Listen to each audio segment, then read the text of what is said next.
Hai, Assalamualaikum. Kita kembali untuk musim baharu. Sembang santai selepas musim 2022 berakhir, dan untuk musim baru kita akan membawakan untuk episod pertama dan juga episod khas. Kalau sembang santai sebelum ni kita banyak menunggu bual, kita bersembang-sembang bersama dengan para pemain dan juga barisan kejurulatihan. Tetapi untuk episod ni, individu yang akan bersama kita sebentar lagi orangnya cukup istimewa. Walaupun pada awalnya tidak dikenali, tetapi apa yang dilakukan pada 2021, pada awal 2021 sehinggalah ke ketika ini, sesuatu yang kita tak dapat lupakan, dan kita akan mengingati sumbangan individu ini sepanjang masa. Okey, tapi sebelum tu kita nak maklumkan individu ini yang dah pun bersama dengan kita dan difahamkan akan meninggalkan pejabat Penang FC dan akan ditukarkan untuk berkhidmat di Putrajaya. Jadi, jom kita bersama dengan Yang Berhormat Datuk Norazmi Narawi.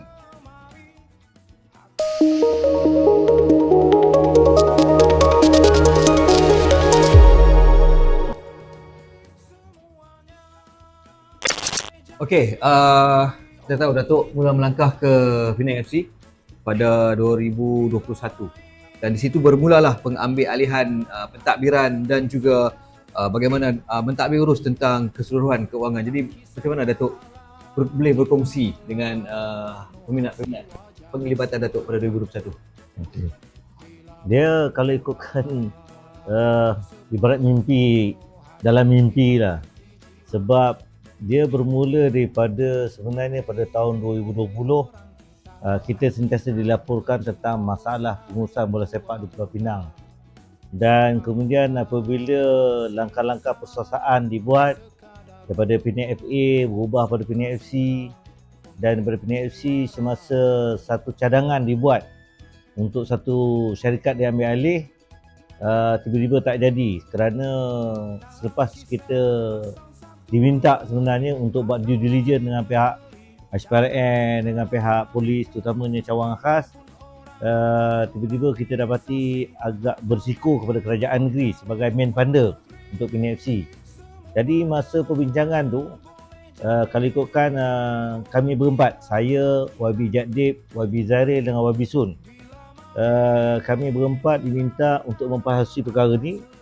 Apakah hala tuju bola sepak Penang yang sekarang ni akan diteraju oleh satu kelab bertaraf syarikat. So selepas kita bincang dan kita evaluasi balik, sebab kita nak jaga integriti wang awam yang terlibat, jadi diputuskan supaya persatuan ni Penang FC ni diletakkan di bawah Perbadanan Ketua Menteri. So semasa diletakkan di bawah Perbadanan Ketua Menteri, jadi dalam peringkat perbincangan tertinggi, isu dia lah the good governance of this club, di mana hala tuju dia. That's why yang kita lihat pada ketika itu kita memerlukan dua pejawatan penting, yang dalam pengurusan dan dalam perakaunan. So dari situlah sebenarnya Exco memutuskan di mana YB Sun Lipci sebagai chairman, kemudian pada ketika itu Timbalan SUK, Datuk Azhar, dan juga Pegawai Kewangan Negeri Datuk Farazi, dan juga Datin Barati. Datin Barati lah sebagai timbalan pengurusan, dilantik sebagai board. Dan masa mesyuarat tu memang saya senyap je. Baru. Jadi tiba-tiba masa itulah salah satu exco kerajaan negeri minta supaya saya juga turut membantu, tolong tengok-tengokkan. Tapi fokus kita pada ketika itu adalah isu kontrak pemain. Dan kenapa dalam hal kontrak tu, hal mengenai kebajikan, isu pembayaran gaji dan sebagainya tak dapat dipatuhi. Apa masalah sebenarnya dalam kontrak? So yang itulah yang menyebabkan kerajaan negeri memutuskan untuk board member ni terdiri daripada YB Sun, saya, Datuk Farazi masa tu, Datuk Azhar, TSK dan Datin Barati. So that's the challenge lah, sebab kita bila kita ambil alih bola ni, minta maaf cakap lah, kita memang tak tahu apa-apa. Jadi dalam keadaan terbinga, we try to find way. Cuma nasib baik masa tu kita punya pendirian YB Datuk Dr. Amar Pripal, kita perlu kekalkan dia walaupun dia adalah founder. Tapi kalau si pejawatannya sebagai timbalan speaker, dia tak boleh pegang jawatan. Tapi akhirnya kita putuskan dia perlu stay dengan Penang FC sebagai konsultan. So So dia lah sebenarnya yang banyak advice bagaimana kita punya club to run mengikut licensing yang ditetapkan oleh MFL lah. That's our initial experience lah masa tu. Okey, itu tentang bagaimana proses melangkah masuk dan juga menyelesaikan isu pentadbiran. Okey, kita dah sentuh tentang tu. Dan satu lagi, faktor yang cukup penting bila kita mengambil alih daripada sebuah kelab yang mungkin pada tu persepsinya agak bermasalah sedikit daripada faktor keuangan, sumber keuangan yang menjadi tunjang kepada kekuatan Penang FC. Macam mana Datuk melihat kepada mentadbir urus terutamanya dari sudut keuangan? Okay, pada ketika itu sebabkan kita tidak ada accountant dan kita amat bergantung kepada staf CMI, memang kita struggle pada masa tu dengan pembukaan akaun dan sebagainya. Itu sebab kita putuskan apa-apa hal kita perlu melantik seorang accountant terlebih dahulu. Sebab dengan accountant tu baru kita dapat selami segala bentuk masalah kewangan. Sebab masalah kewangan bukan saja masalah pembayaran gaji yang kita belum dapat tunaikan. Terutamanya gaji bulan 12, bulan 1, bulan 2. Sebab kita ambil alih tu lebih kurang dalam bulan 3. Tetapi yang lebih berat daripada itu ialah kita juga terpaksa manage hutang-hutang terdahulu yang masih perlu ditanggung oleh Penang FC yang berlaku semasa FA sebagai syarat untuk mematuhi syarat lesen. Jadi apabila grant kita dah terima kerajaan, memang awal-awal tu kita susun dahulu kita punya kewangan dengan selesaikan apa saja hutang yang dahulu. Tetapi bila kita dapat saja latih accountant kita, masa tu kita dalam bulan 5. Masa tu baru kita target sistem payroll yang lebih baik. Maksudnya kita try buat jangkaan dengan kerjasama pihak Maybank masa tu supaya kita ada sistem gaji yang mana suruh bank in ikut tarikh yang ditetapkan. Cuma kita nak bagi kita punya coaches kita, pemain kita rasa comfortable, fokus kepada ni. Masa itulah kita buat sistem gaji ikut hari kerajaan. Secara lebih kepada korporat, cara korporat. Korporat. Jadi maknanya kita buat tu lebih awal. Jadi ada sistem payroll yang tiap-tiap bulan kita akan semak. Jadi kita tahu kita tidak akan ada masalah gaji tertunggak. Untuk bulan 5 dan alhamdulillah lah sampai sekarang kita dapat maintain the same financial punya prosedur lah. Okey, itu antara yang menjadi satu-satunya perkara yang cukup penting bagi seorang pemain bola sepak, iaitu isu gaji dapat diselesaikan dengan baik sejak penglibatan individu-individu yang mempunyai tanggungjawab untuk memastikan gaji diperolehi pada jangka waktu yang ditetapkan. Okey, itu antara awalnya. Okey, selepas itu cabaran keseluruhan untuk musim 2021 setelah mengambil alih dan mengubah tentang struktur pembayaran gaji. Datuk melihat kepada cabaran diri Datuk dan juga ahli lembaga pengarah sehingga ke cabaran terakhir pada Piala Malaysia 2021. Okey, yang paling besar isu kita lihat ialah bagaimana nak menstabilkan unjuran pembelanjaan kewangan yang berdaya tahan sampai hujung tahun. Sebab kita lihat apabila kita bergantung pada grant sedia ada, memang tak cukup. So di situ yang menyebabkan kita perlu rancangkan kita punya kaedah pemasaran. Sebab bila sebut kaedah pemasaran tak semestinya bergantung pada penaja. Tetapi memang itu antara tindakan awalan kita mencari penaja-penaja yang berminat ataupun yang sudi membantu. Jadi alhamdulillah pada ketika itu kita dapat tajaan daripada PBA, PDC dan ramai sebenarnya yang membantu Penang FC. Jadi based on that jumlah penajaan tu kita lihat maknanya kita bukan saja dapat manage gaji. Sebab tu kebanyakan orang ingat bila sebut kewangan dia pemain mesti gaji. Tetapi sebenarnya dia ada 4 perkara. 1, gaji. Nombor 2, caruman SOKSO. Kemudian caruman EPF. Kemudian macam pemain import lah, yang ni juga kami baru belajar sebenarnya. Cukai pendapatan pun kita yang bayarkan. Dan selain daripada itu, kita ada insurans. Dan itu tidak termasuk pembelanjaan untuk penganjuran perlawanan. Sebab bila perlawanan pula, yang ni baru kami belajar masa tu, kita ada home game, dengan sewaan padang dan segala kru, Training. petugas-petugas sebagainya. Dan juga bila away game, kita akan ada isu di sisi pengangkutan dan penginapan. So maknanya pembelanjaan itu bukan semata-mata gaji saja. So this why kita kena rancang. Cuma pada ketika itu kita agak bernasib baiklah sebab Piala Presiden dan Piala Belia ditiadakan pada tahun 2021. Jadi sebab tu yang kita agak stabil dan kita boleh tumpukan kepada Liga Super. Walau bagaimanapun ketika itu walaupun tak ada game untuk Presiden dan Belia, kita tetap maintain bayar gaji Piala Presiden, dan untuk pemain-pemain Belia kita tetap bayar allowance dia orang sebab selagi mereka dalam kontrak itu hak mereka kita perlu penuhi. Kebajikan tu kita kena jaga. Okey, itu antara cabaran awal yang dilalui oleh pengurusan Penang FC, Penang Football Club pada awal pengambilalihan transisi untuk menjadikannya sebuah kelab yang berdaya saing. Okey, pastinya penglibatan awal mungkin pada ketika itu boleh dikatakan board of directors adalah buku-buku baru. Pastinya ada support yang ataupun pasukan yang banyak membantu menyelaras dan juga melakukan kerja-kerja atas arahan board of directors untuk melaksanakan kumpulan pelaksana. Bagaimana Datuk melihat mungkin ada rahsia di sebalik perjalanan dan juga kelancaran ketika tahun 2021 tu? Okay, yang ini yang very interesting.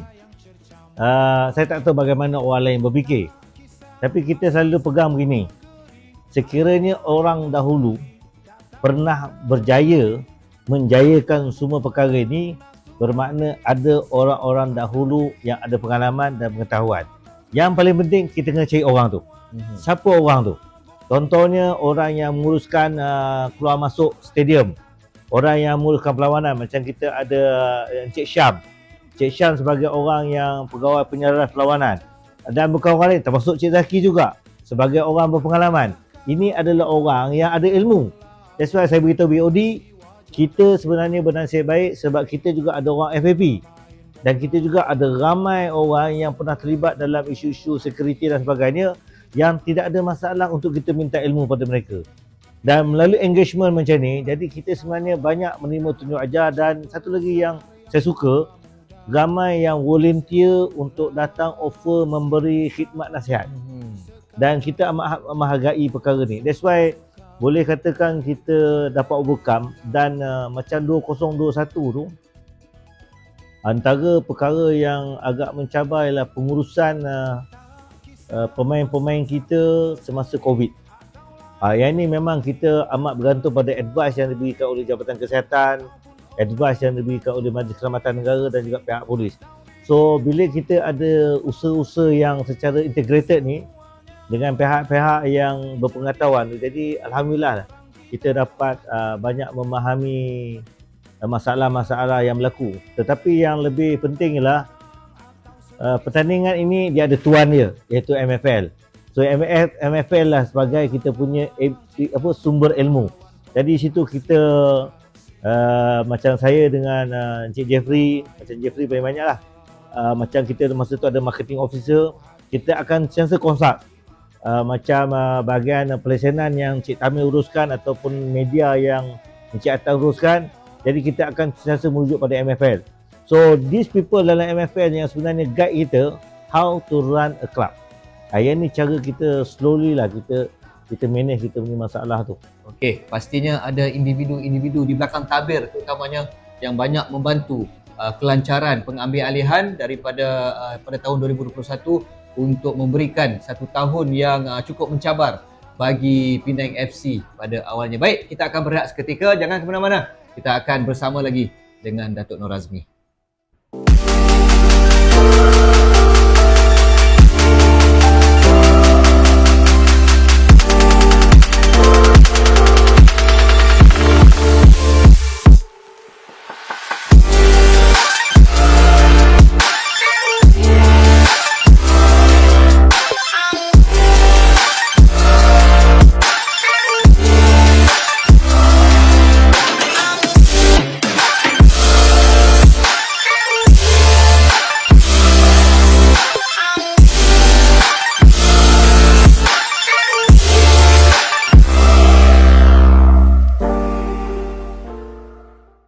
Baik, kita kembali untuk sembang santai. Tapi sebelum tu kita minum dulu Tok. Teh tarik pun sedap ni. Bismillahirrahmanirrahim. Kita minum dulu, thank you.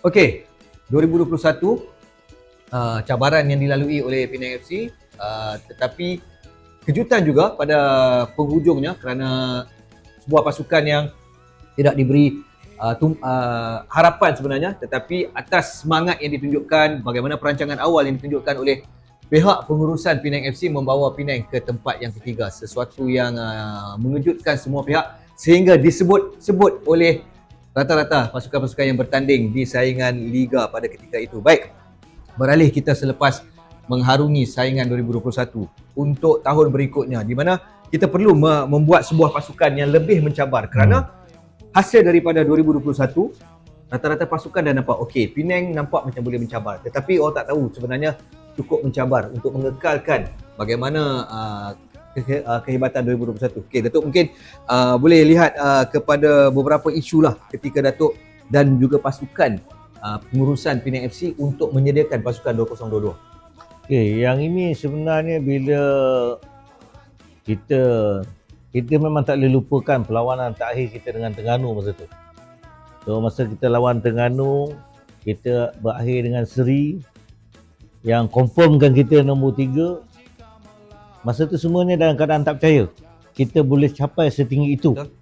Hanya dengan selain daripada boleh dikatakan yang dibuat oleh tim yang dengan segala persediaan yang dibuat oleh tim atas padang, tapi dengan support dari pengurusan kita boleh mencapai satu keputusan yang luar biasa.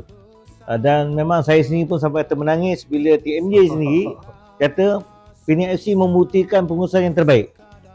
Tetapi ada satu advice yang kami terima masa tu yang kami rasa macam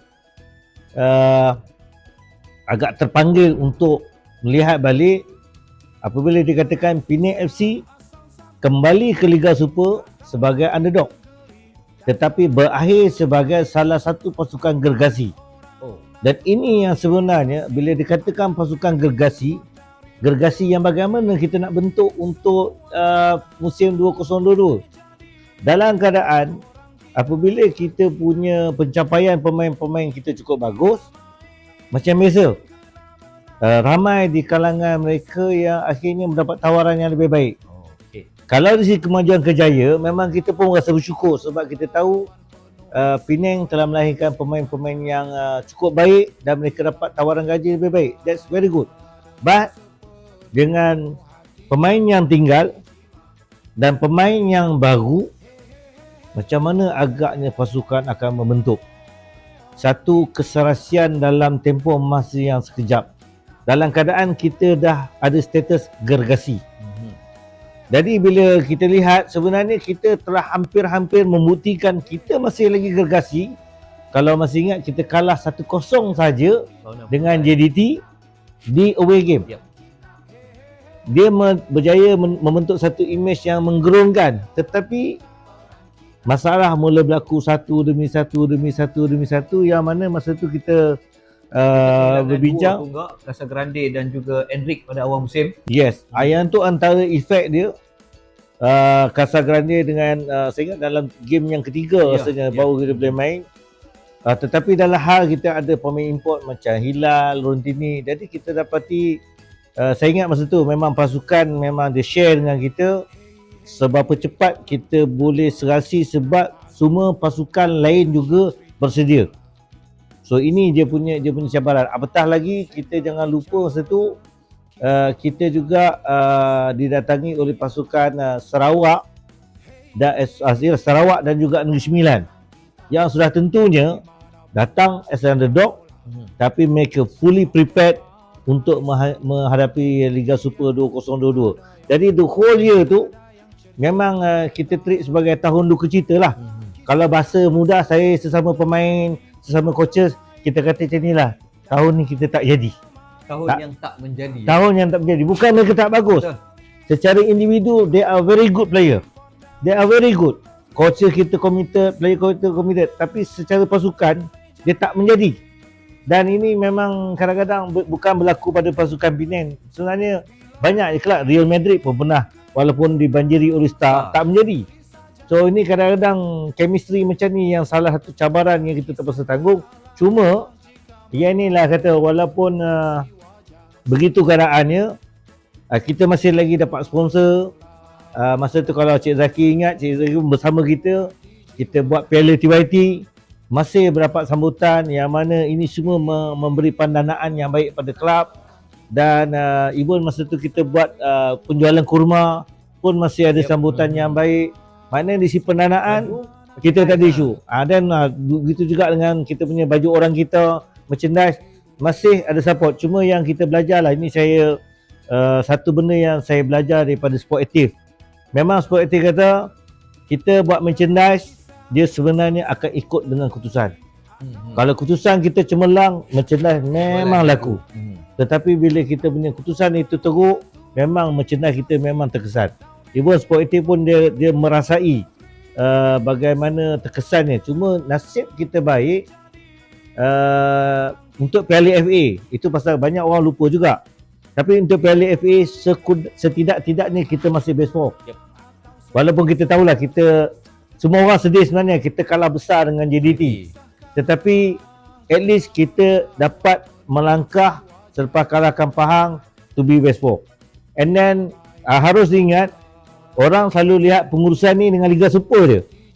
Orang lupa pada 2022 juga pengurusan Penang FC masa tahun yang sama kita kena uruskan pasukan Piala Presiden dan pasukan belia.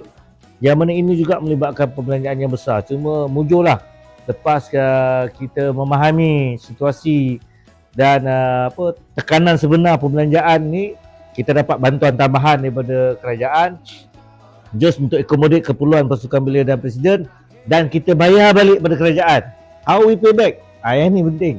Kita pay back melalui pasukan presiden berjaya sampai suku akhir, dan the same boss yang bawa Pulau Pinang sampai ke pentas final Sukma.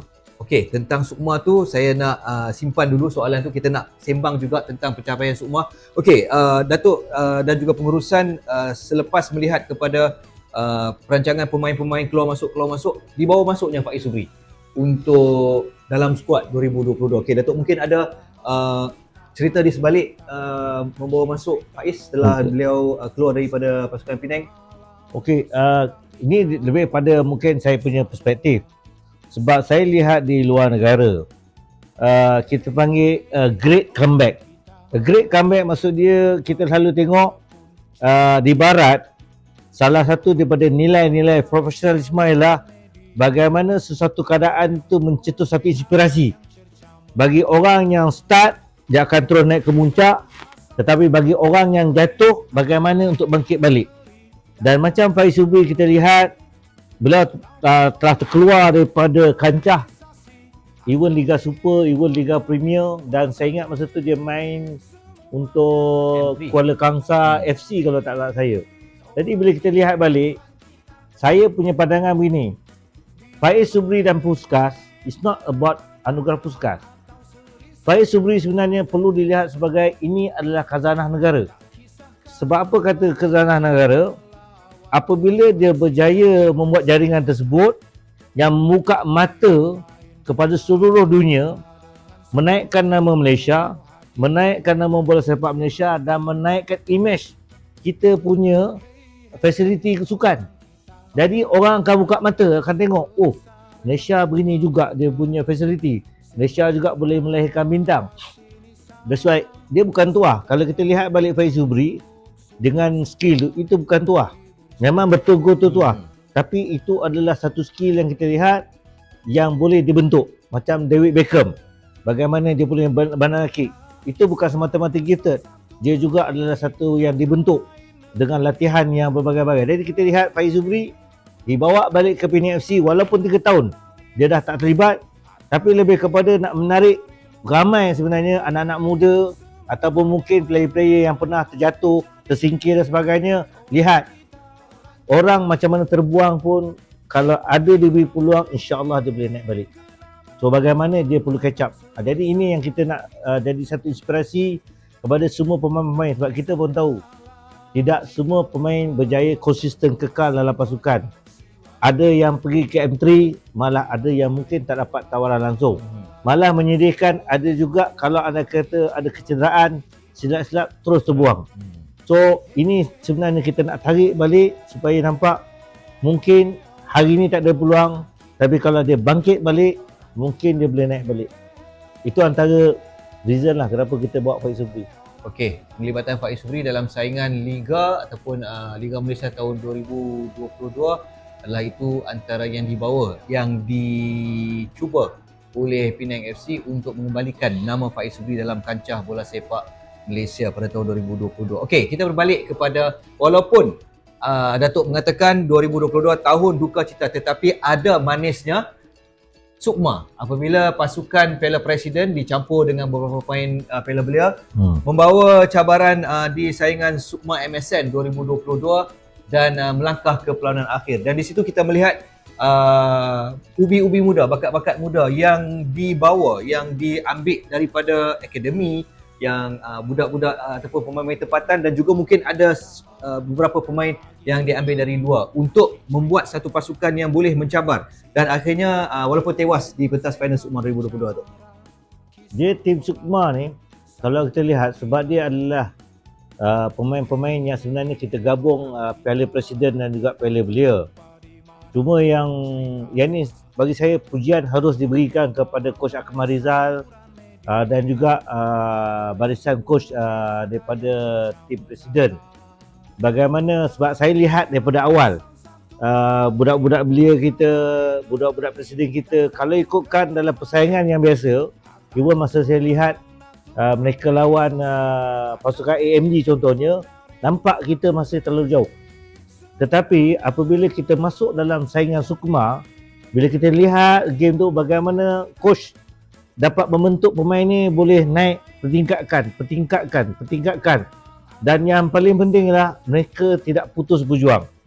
Dan memang kita tahu bahawa dalam perlawanan suku akhir, kalau tak salah saya, lawan Kelantan masa tu, kita memang agak bernasib baik kerana penalti. Tetapi bukan soal tu. Saya bukan lihat tentang Penang FC boleh menang. Tetapi Penang FC yang tim yang tak berapa kuat ni tidak mudah dikalahkan. Itu yang paling penting. Dan kerana itu membawa kepada mereka di semifinal lawan kat KL. Orang kata ialah Penang FC menang dengan KL. Bagi saya tak. Penang FC tidak dapat dikalahkan oleh KL. Why? Bukan sebab tim Penang FC kuat, tapi teamwork yang dibentuk tu menyebabkan kita katakan jentera, serangan dan defense terlalu padu. Dan ini adalah salah satu kita resipi yang perlu dilihat tentang kejayaan Coach Akmal bentuk. Dan bila di final, cuma masalah satu saja. Sebab saya tanya pemain-pemain, kenapa jadi macam tu? Yang kita kalah dengan Terengganu. Dan mereka kata, kami sebenarnya gugup, tak sangka ramai orang ramai. Maknanya mereka masih tak dapat nak adjust apabila kita panggil gallery phobia. So mungkin pengalaman itu yang mereka tak ada. That's why saya kata, Alhamdulillah, saya seronok because bila you dah lalui pengalaman macam ni dengan penuh dengan penonton, bila you next level main ke Liga Super, faham lah. Penonton-penonton ni kadang-kadang belum main dah kena maki dulu. Kan? Tetapi mereka dah biasa dengan persekitaran yang macam ni, mereka lebih fokus untuk bermain bola. Dan mereka tidak bermain bola dengan penonton. Yang kadang-kadang kita lihat, kadang-kadang setengah-setengah orang ni, dia akan terikut dengan geram penonton. Tetapi kalau kita tengok those professional, dia tidak akan bermain dengan penonton. Dia fokus dalam padang saja. So this ada bagi saya satu pencapaian yang membanggakan, bukan saja untuk pasukan, bukan saja untuk Penang FC, tetapi yang bagi kita ini adalah satu pencapaian yang how we pay back kepada kerajaan negeri dari segi menaikkan imej negeri, menaikkan imej sukan bola sepak negeri Pulau Pinang. Yang ini kita nampak. Okey, itu antara yang dapat kita kongsikan bagaimana persediaan terutamanya bagi melengkapkan, menyediakan pasukan yang beraksi atas nama Pulau Pinang walaupun bukan atas nama Penang FC tetapi mewakili Pulau Pinang di peringkat Sukma dan akhirnya Penang ataupun Pulau Pinang mendapat pingat perak selepas tewas di perlawanan akhir. Yang mana saya tahu Datuk juga day trip kalau siapa yang nak tahu Datuk day trip dari Penang ke KL untuk menyaksikan perlawanan-perlawanan yang melibatkan pasukan Sukma yang mewakili Penang. Okey, kita ada banyak lagi yang akan kita bualkan, tapi kita nak berehat seketika. Jangan ke mana-mana, kita akan ke segmen seterusnya selepas ini.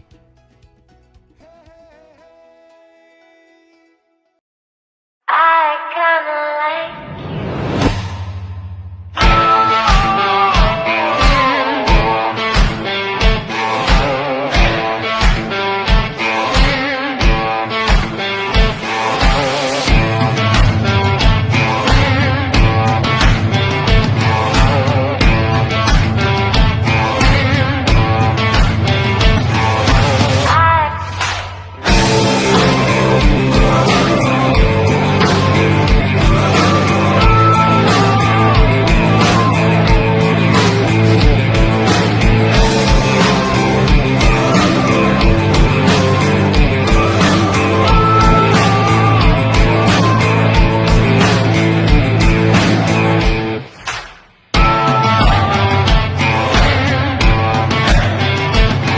Sebelum tu, ramai yang mengatakan satu perkataan ni lah, nobody is bigger than the club. Bila dikatakan no one bigger than club, fikirkan apa yang penting untuk club, bukan untuk personal achievement.